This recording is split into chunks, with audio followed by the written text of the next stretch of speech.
Matthew Mosher, the artist who made some of these pieces in the New Works exhibition at the Art and History Museum's Maitland.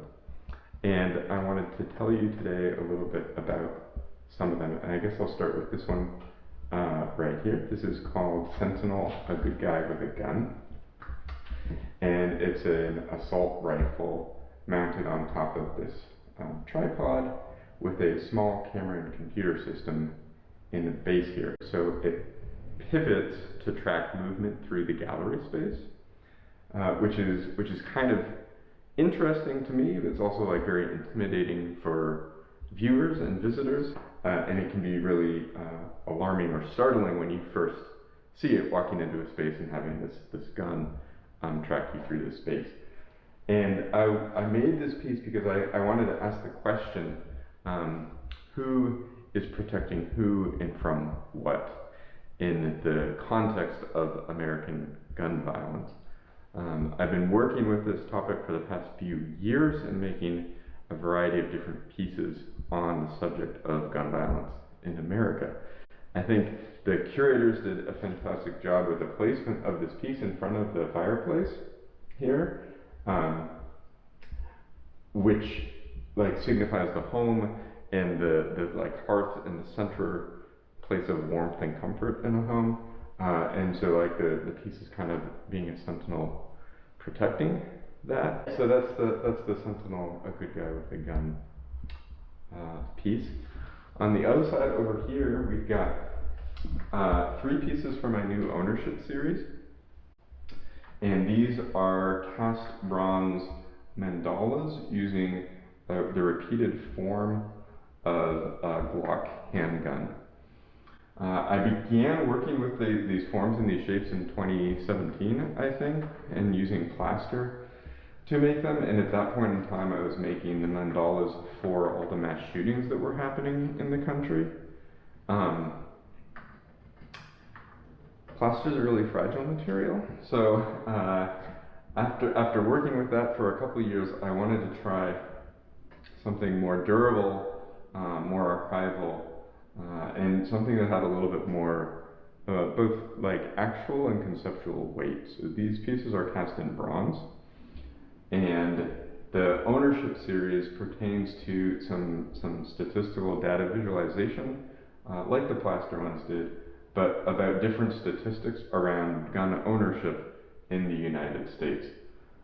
So like this one over here that has 3, this is ownership pernicious doubt. And the statistic here is that access to a gun increases your risk of suicidal death by 3 times, excuse me. The one in the middle, ownership occlusions, with the 4 forms, correlates with carrying a gun, makes the bearer 4 times more likely to be killed in an aggressive encounter than without a gun. And that one's kind of surprising to folks sometimes, but like just owning a gun makes you think perhaps you're more protected than you are, and so you're more likely to escalate a conflict, which results in death sometimes. And then the last one, ownership night terrors, signifies that women are 5 times more likely to be killed in acts of domestic violence if there's a gun in the home. It's like really serious stuff, and it is really hard material to work with. So a lot of the aesthetic decisions I make in the piece are done to give weight to that. I mentioned the bronze aspect already.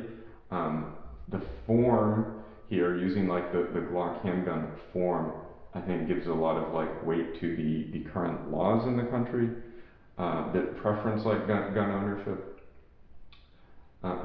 But at the same time, other decisions that I've made are not like glorifying guns, right? Like they're not gold. They're this chalky white color that really blends in with the wall. They're very even ephemeral or delicate feeling, and that delicateness like correlates to the mortality associated with these objects. They all have a radial symmetry in these mandala shapes because I was thinking about Tibetan Zen mandalas and meditation practice, and just trying to be reflective of the current situation that we're facing in the country. And by making these pieces, I'm hoping to inspire other people to also reflect on their own beliefs or advocacy for issues surrounding gun violence in the United States. My final piece in the show is this little red telephone called Pythia Consulting. And it was a piece that was commissioned by Arte Kultur in Salzburg, Austria for the Digital Spring Biennale that was supposed to happen in 2020 but was unfortunately canceled and has been rescheduled. That show was called Standby, so it was about waiting and being on hold and expecting something to happen, but what you do while you're waiting. So I made this phone to explore the feeling we're all familiar with of being on hold when you call a big company or a doctor's office or at any of these places that have automated voice messaging systems. And so the phone mimics that initially. You will go through like a period where you'll hear all the familiar stuff, like the call may be recorded for quality assurances. They're going to put you on a brief hold. There's some catchy music that plays. And ultimately you get to choose one of 6 paths through the sort of narrative experiences of the phone. So instead of just waiting, you get to try these other things. And each series of questions is either just a kind of fun, entertaining thing or a strategy for like exploring yourself a little bit. So one of them that I think is particularly neat is on the love path, where you can have an exchange with either the computer inside the phone or a previous participant. So it will record snippets of past conversations people have had with the phone and use those then for the audio that people in the future will hear. And so there's a series of questions, designed to help people get to know each other better.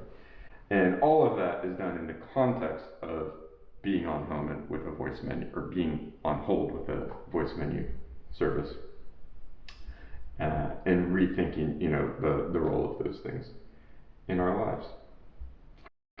So those are the 3 pieces I have in the exhibition. I'm so glad that you were able to virtually come and see some of the work.